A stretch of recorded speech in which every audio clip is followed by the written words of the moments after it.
Hello! In this shot I have loaded into Blender, this guy disappears into the wave, and then he reappears here later in the clip, and I'd like to make it seem like he doesn't reappear, like he just kind of... I thought this would be really hard, and it ended up being really easy, and there's some fun techniques that I'd like to share with you. First of all, we need to mask this guy. So I was initially going to see how much of the camera motion I could track, and it turns out basically there's just one tracking point in this swirling sea of water, and that's this buoy out here. If we track this, it will actually kind of help cancel out some of the camera motion so that the mask is a little bit easier to animate. So I just went and I got the affine motion model, I checked normalize, and control clicked on this buoy, and I tracked it for a bit. You can see we lost the frame here. I have a feeling that might be, well, first of all, the focus goes a little bit crazy, so that's an issue. We need to recenter this. But also, I have the search zone enabled here. If you hit Alt-S, this is the area that Blender searches for this tracking marker. And when the affine track scales up to be the size of the search area, then Blender has some issues tracking. So I'm going to grab this little corner and just make the search area a little bit bigger and continue tracking forward. And this isn't really a perfect track by any means, but it gets the job done pretty nicely. We can just track that back, and that actually does a pretty good job of tracking the whole clip. But we only really need from this marker to the end of the clip, and this gives us a nice little anchor for the mask here. Now in this scene, I actually already tracked that, and I already created a mask, but masking is pretty straightforward. You just hold Control, click and drag in a circle, Alt-C to close the mask. With the mouse hovering over the mask, you can hit L, and then Shift select the tracking marker, and hit Control-P, and that will parent your mask to the marker, so you don't have to do quite as much work. If you have automatic keyframes enabled, and you move the frames, you can move the mask for every frame and whatnot.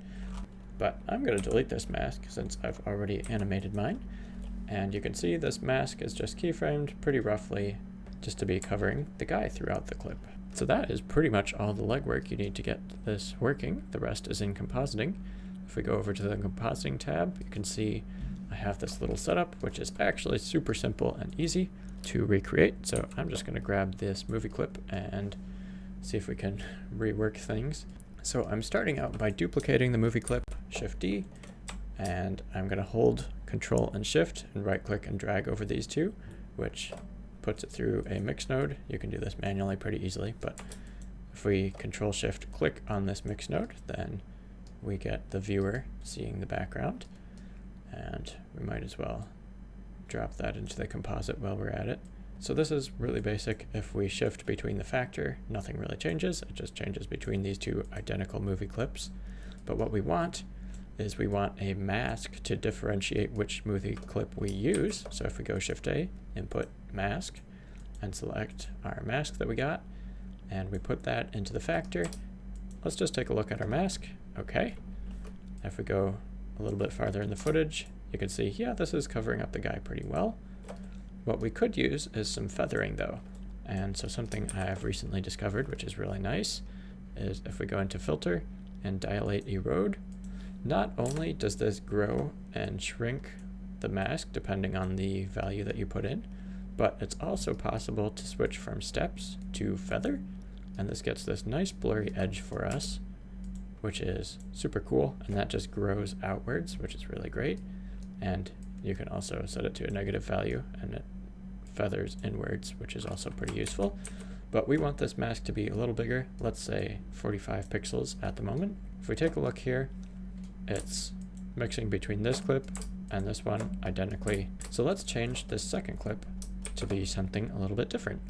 If we drop in a transform and transform node, we can just take the X, let's just turn this up to like 70, see what we get. If we view the mix, once again, Control Shift and click on the mix, you can see the guy is slightly shifting.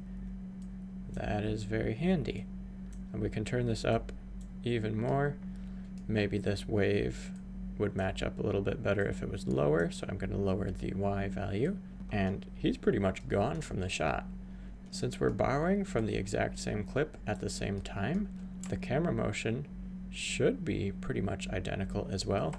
Our only issue, if you really pixel peep, as you can see that there's this little splash here that's the same. It's an identical patch of footage that we're pasting over this. So that could look a little bit off if you really know what you're looking for. The other thing that could look a little bit off if you know what you're looking for is this really soft blobby edge in between shots, and that's just where we have this soft mask.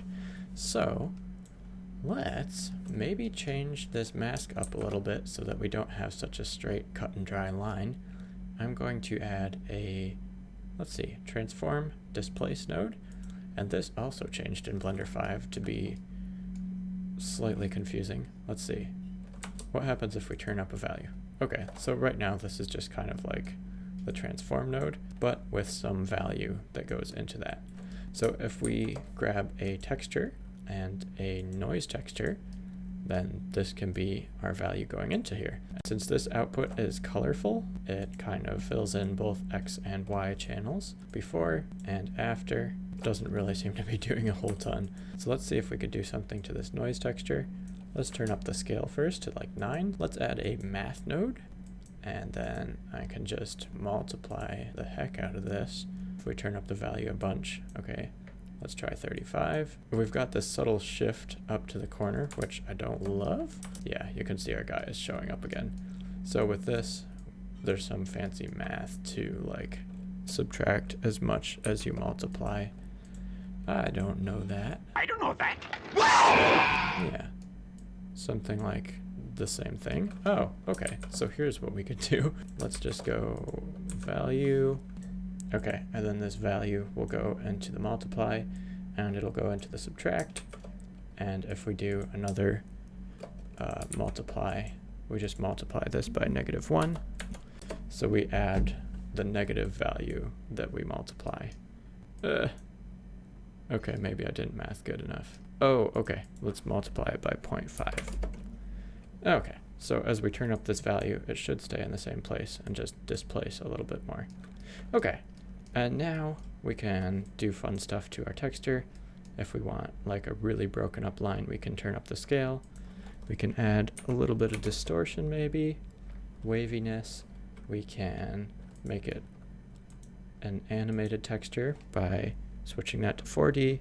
Let's go pound frame, and then divide this value by like 300 or something, so that it is very slowly animates the texture. Yeah, this is just kind of warbling around. Basically, this all just serves to break up the texture so that we don't see a really obvious outline. And since this is a procedural approach, if we have something like this where it's accidentally not covering up the guy, oh, actually what we have here is this isn't far enough away. So let's go back into here. Let's turn up the X. This shifts over even more. The issue with transforming it to shift over more is you start to get different values. And the positive thing about doing that is you don't recognize the repeating pattern as much. But I kind of like where this is. Let's maybe actually even see what happens if we turn this value down. Is it super obvious? Yeah, it's more obvious. Okay, so let's turn up the blending to 50, and then just, if we crank this more, that should break up the pattern pretty dramatically. Okay, cool. Oh, one last thing that we want to make sure we do is take the original movie clip, take the mix node, duplicate the mix node, and then just put the original clip back into the bottom. So if the factor is set to 0, then we have the paint out later on, and if it's set to 1, then we don't have the paint out. And let's just go here to where the effect needs to start. We start to see the guy showing up here, and we want this to be set to 0 at this point. And let's hit I with hovering over the factor, and let's scrub back these few frames and just fade the effect in over time. Once again, hitting I, and it might look a little bit tacky, but it's not too bad. This just makes sure that we don't have the effect going on earlier on in the clip when we don't need it. Yeah, so it's kind of like a magic trick. If you know where to look, you can find the seams, but if you don't, you aren't going to notice this little patch showing up here. Pretty cool.